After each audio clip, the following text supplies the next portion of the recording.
Hey there. So I'm largely self-taught, and consequently, I had to make up names for a lot of things that I figured out on my own, and that's the origin of the term threepers.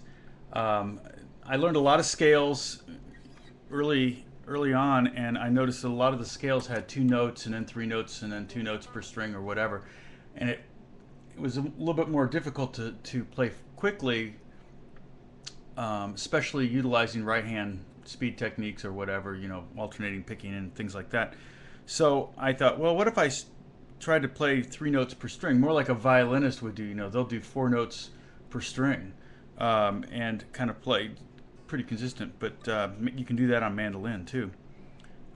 So what I did was I started to lay out all the scales on the neck and discovered that basically it's three different left-hand patterns that you need to be able to do to be able to play all your scales up and down the neck and in all the different keys in the different modes. And the three patterns are 1, 2, 4, but with a fret in between your 2 and 4. So I'm going to the third fret to the fifth fret to the seventh fret to start the G scale. And I'm going to do a G major scale for this example. So I'm going 1, 2, 4, but I'm actually playing fret numbers 3, 5, 7. So it sounds like this. Okay, and then the next three notes in the G scale are the same exact shape. So on the A string, you're also going to play your first, second, and fourth finger, but you're also going to play on the third, fifth, and seventh. Okay, so the first six notes of this, and you don't have to do this part.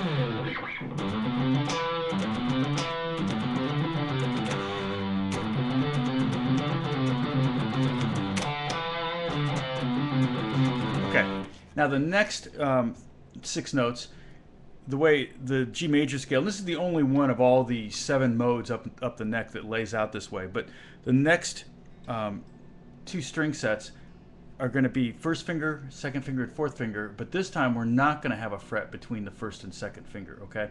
And we're going to move up one fret, so it's going to be 4, 5, 7, 4, 5, 7. So we start out 3, 5, 7, 3, 5, 7, 4, 5, 7, 4, 5, 7, okay?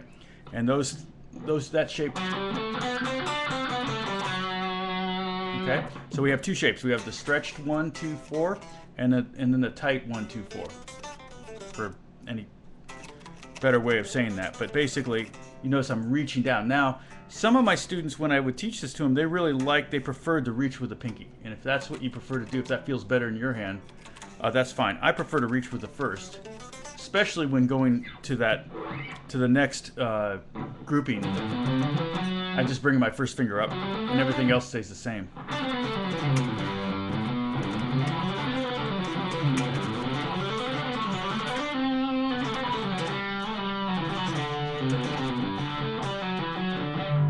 Okay. Now I'm no shredder. I'm no Guthrie Govan, or I'm not Frank Gambale, but I'm more of a utilitarian player. But these scales do come in real handy when I'm trying to kind of move around the neck, and I'll show you the next set now. The next set, the last two strings, we're going to go up another fret, okay? And we're going to go, it's going to be first finger, third finger, fourth finger, first finger, third finger, fourth finger, okay? And so it's going to be on the when we're talking about frets here, we're going to talk about 5, 7, 8, 5, 7, 8, okay? Okay, so we're actually ending on a C note. We're not ending on a G. We're doing 2 octaves of G plus a fourth. So the whole scale is this. Okay, I'll do it again, slower.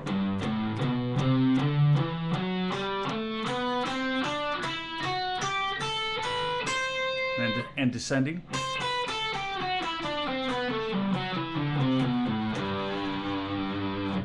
Now, one of the benefits of this scale, not only that we have 3 notes per string and it's very consistent for our right hand, but the other thing is we're slightly moving up the neck. So it's kind of a nice way to kind of get further up the neck, and whereas if on normal scales you might learn position, you might learn a position scale. And when you do that, you're kind of stuck in that position. So with these, with my 3-pers, you can kind of work your way up the neck a little bit. Okay.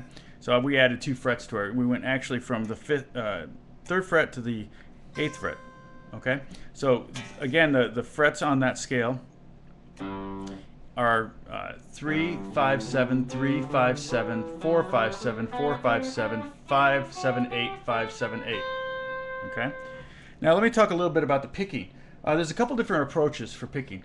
You could do a pure alternating, which would be down, up, down, up, down, up, down, up, down, up, down, up, down, up, down, up, down, up. Or you could do what Frank Gambale might do, and that would be to do mini sweeps. Okay, so anytime you have 2 adjacent picking notes on 2 adjacent strings, you'll go in the direction of the next note. Okay, that sounds confusing. Here's what it is. It's basically I'm going down, up, down, down, because I'm going down to the next string. Up, down, down, up, down, down, up, down, down. And it kind of gives you this feeling, this kind of sensation of falling. I don't really play it that way. I usually do pure alternating. Okay.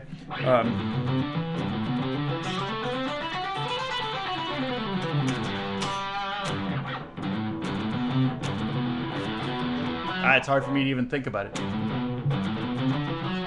Can't even do it. But the funny thing is that without even knowing it, I was watching the Gambale video and he was talking about how he does this sweep picking thing, and I realized when I descend on that scale, that's how I play it. So when I go down, or actually when I'm going up melodically, I'm using a pure alternating. But then when I go down, I'm using more of the Frank Gambale sweep method. So I'm going up, down, up, down, up, down, up, down, up. And I'm not sure why I started doing that. It was just kind of accidental, but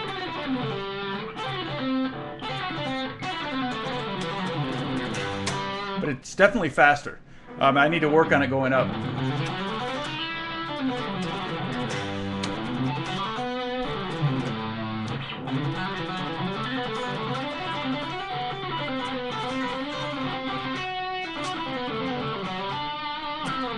I'm pretty sloppy.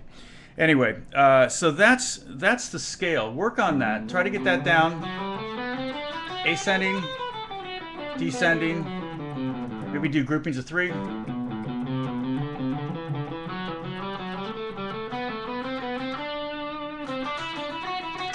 can do that. There's all sorts of different things. I like to just randomly play notes, just pick them out of the blue.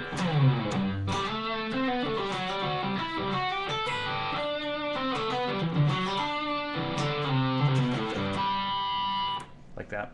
Anyway. Okay, so these are called 3-pers. I'm going to give you 6 more scales, and that's the only one that's played that way. Now, just like our drop 2 chords, where you learned 1 chord, you actually learned, because it's a bar chord, there's no open strings, you've actually learned 12 chords. This is G minor 7. Get a little volume here. A flat minor 7, A minor 7, G or B flat minor 7, D minor 7, so forth. This is a G scale. This is A flat.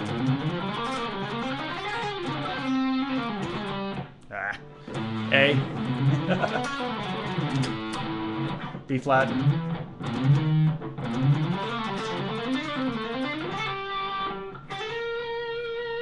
Okay, so in F, anyways, when you've learned one of these scales, you've learned technically 12 different scales. So I hope this helps. I'm going to show you another one. We're going to get through a bunch of them, and that's it. God bless you guys. Talk to you soon.